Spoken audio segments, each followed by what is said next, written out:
And the first thing is that we need to have our secured region. So we have to fight extremism and terrorism together. And this is one of the agenda items we discussed. And in this regard, the federal government of Somalia and its National Defense Force has to be strengthened. And that calls a strong federal government with, the chief commander as the president leading the whole security issues in Somalia. So I think the sole responsibility is that of the federal government of Somalia, but we, the regional countries, can support this initiative. So in this regard, Ethiopia is keen to work very closely with the federal government of Somalia in fighting terrorism and extremism, and specifically Al-Shabaab and its stooges. We also discussed on cooperation in other security sectors, because this is one people in two countries, so we need to secure our people. And we work very hard together to have security both in Ethiopia and mainly in Somalia at this time, but the entire Horn of Africa region and our continent. So I think this is one of the areas we discussed and agreed upon. The second issue is the whole problem is complicated because there is poverty. So we have to fight poverty with our tooth and nail. In this regard, we wanted to cooperate on areas like education, basically economic integration and economic development, and having a free flow of people and transport of people and goods and services between our two countries. So we decided that we will have transportation mechanisms that help our people, integrate much more by free flow of people between our two countries. And we will continue on with air transport as well, that these transportation mechanisms are expedited between our two countries. That integrates investment and trade between our two countries. And Ethiopians should invest in Somalia, as well as Somalis invest in Ethiopia, and our respective sectors will work together to see that this becomes a reality. I think this is the area we discussed on our economic integration.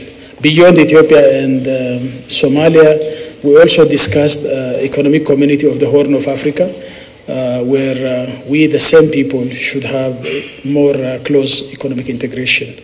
I think this is one of the areas we discussed. Beyond that, there is humanitarian issue that has to be addressed. And not only between ourselves, but the international community has to engage in humanitarian aspect in Somalia at this time, even though both Ethiopia and Somalia are very much affected by the current drought. I think Ethiopia is in a better position to handle this problem, but Somalia needs huge support. So we agreed to call upon the international community to support the humanitarian catastrophe in Somalia. But this is a temporary problem, but we need to have a food security both in our two countries. So Somalia and its people has huge potential that can be harnessed both in agriculture and livestock and water development. So we agreed to cooperate for lasting food security programs that can be emulated from Ethiopia to Somalia.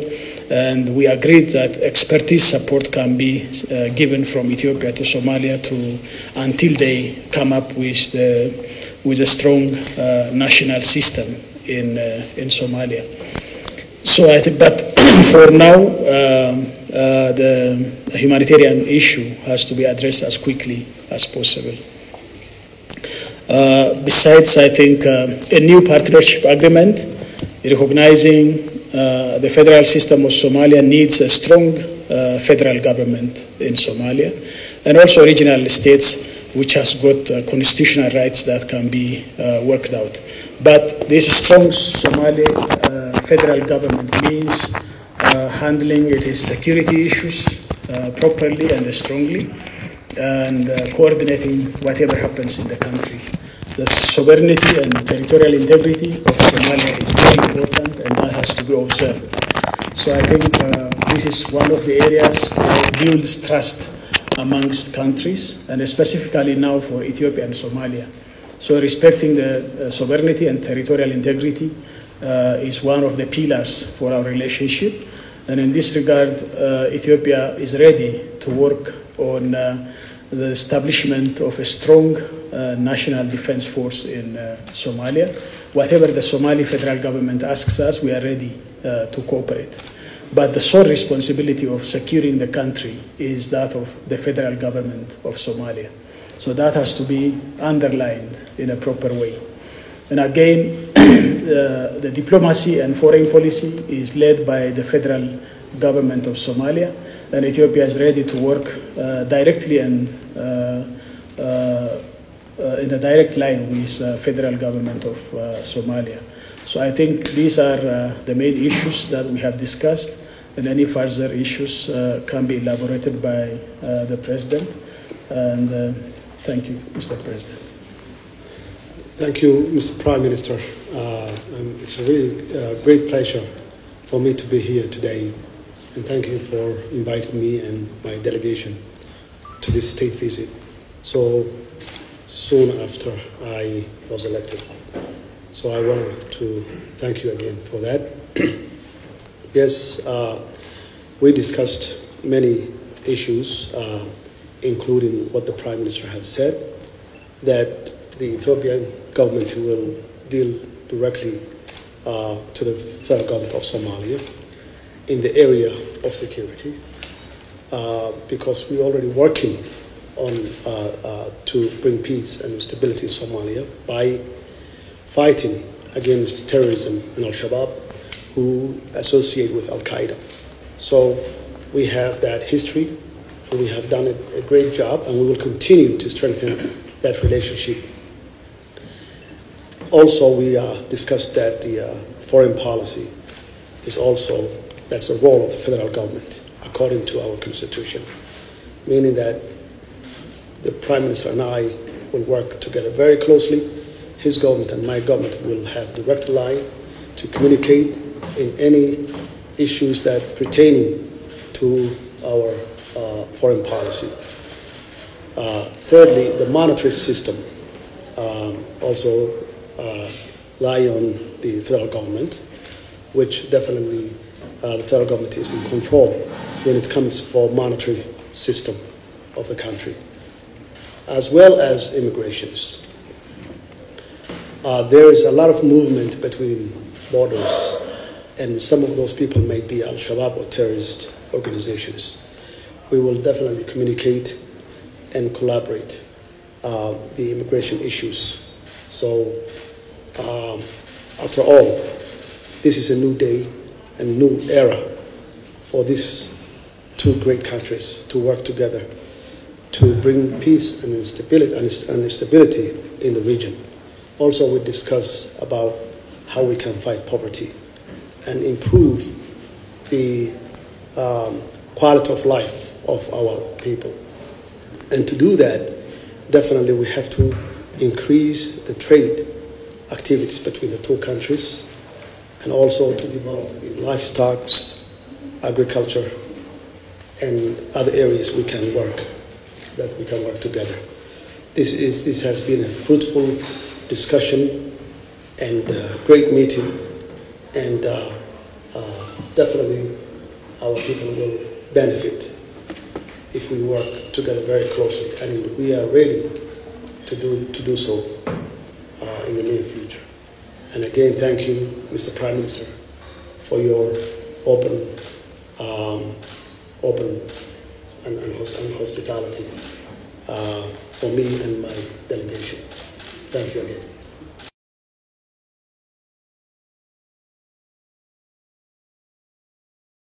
And their aim is to establish a base or safe haven in which they can organize themselves and launch attack from Somalia to other countries, including our neighboring countries. We have we have enough support from our neighboring countries, including Kenya and Ethiopia, as well as other troop contributory countries called AMISOM. They have been working with the government of Somalia side by side and died on long cause to bring peace and stability in Somalia. And we really appreciate all their sacrifices they gave to Somalia, and their sacrifice will not go in vain. My government has a very extensive and comprehensive strategy to defeat Al-Shabaab in 2 years. Of course, with the support of our neighboring countries, AMISOM, as well as international community, because Al-Shabaab is not only a threat to Somalia, but also throughout the world. They only use in Somalia a base, but their intention and their strategy is to go beyond the borders of Somalia. That's why we have to collaborate and work together to defeat them, because they're a disease. They are not interested in for humanity and any type of development. So it's our best interest that Ethiopia, Somalia, Kenya, and all our neighboring countries to come together and fight this menace, because this is a threat. It's not only a threat to Somalia, but also other countries as well. I think if I got the question right, it is about regional contribution of Ethiopia, peace and stability. And I think Ethiopia's contribution is well known globally. We are contributing to peace in Somalia. The Somali people know, the government of Somalia, respective governments of Somalia know it. And it's, I think, a huge contribution, a contribution by blood, a contribution by sacrifice. It's just not simple material contribution. So we have been contributing for peace and the stability of our region, not only in Somalia, but also in other neighboring countries and the continent, including South Sudan. Our peacekeeping forces are working very hard in a very disciplined manner to discharge the responsibilities. They are people-centered, and therefore people like them because they are very much integrating with the people of the country where they serve. So I think this is a well-known global record for Ethiopia. So our contribution is huge, but we still need to contribute more because we want to see peace and stability prevail in the whole continent and our Horn of Africa, which everybody knows is a very troubled region. So I think this is where we are. And I'm sure, as the President said, sometimes this thing is misunderstood by some groups which do not properly see the current Ethiopia in the perspective. Maybe they see the old Ethiopia and they try to manipulate and bring about the old Ethiopia into the current picture, which is completely wrong. The new Ethiopia is working very hard to see that we can either swim or sink together. There is no Somalia growing alone. There is no Ethiopia prospering alone. If we don't work very closely together and if we don't lift up our people out of poverty together, then none of us can thrive. So I think we believe that this is very much intertwined region and community, and our contribution, our progressive agenda will continue for the future as well. Yeah, before we wrap up this press conference, we would like to give an opportunity to one journalist. Can you give this gentleman? Yes, my name is Ali Abdullahi from Somali National TV. So I want to ask you, Mr. Prime Minister, this is with the last question. We have been engaging with the Somali regional governments upon the permission of the previous federal government. So we are not doing this directly. Whenever there is a need for any kind of support and negotiation, we always inform the federal government with the permission of the federal government of Somalia. Then they come to Addis and they work. We have very close relationship with all Somali leadership. We have no separation and division within the Somali leadership. You know, we follow same suit. As I said, the federal government is the sole responsible organ for foreign diplomacy and foreign policy. So without the permission and consent of the federal government of Somalia, Ethiopia and none other country should interfere into the sovereignty and integrity of the Somali national state. So I think this, we are very much clear about it. We are ourselves a federal government. Myself, I will not allow any country to directly involve with my regional governments without my consent. So I think the same applies to the Somali nation. And we will be very clean and we are principle-based. The whole intention is to support the Somali people and the Somali government to make peace and stability and ultimately fight poverty and bring prosperity to the people of Somalia. That's the whole objective. We have no other motive and intention. So we want to continue with our fast economic growth and democratization in this country. If we need to do so, then we cannot leave others in a chaos without being supported, because that chaos will come back to us. And the spillover effect affects our fast economic growth. So it is for our benefit we are doing that, not only as a charity for Somali people. We are intertwined, and we cannot thrive without each other. So if you take an example of the Northeast Asian countries, none of them left behind. All of them were lifted up together. So we cannot leave some of us left behind. That's why our policy is to work closely with the federal government of Somalia. That's why at the beginning I said foreign policy is the sole responsibility of the federal government of Somalia, as is also the national defense issue is also the sole responsibility of the Somali federal government. So that's why we have signed an agreement with the former Somali government on defense pact, which clearly shows that we are very conscious of the sensitivity of this issue. But we can also share our lessons. In Falling and Rising, we have learned about how federalism works. And if the Somali people opted for federalism, then they can learn, but they cannot copy, because the Somali is a unique arrangement.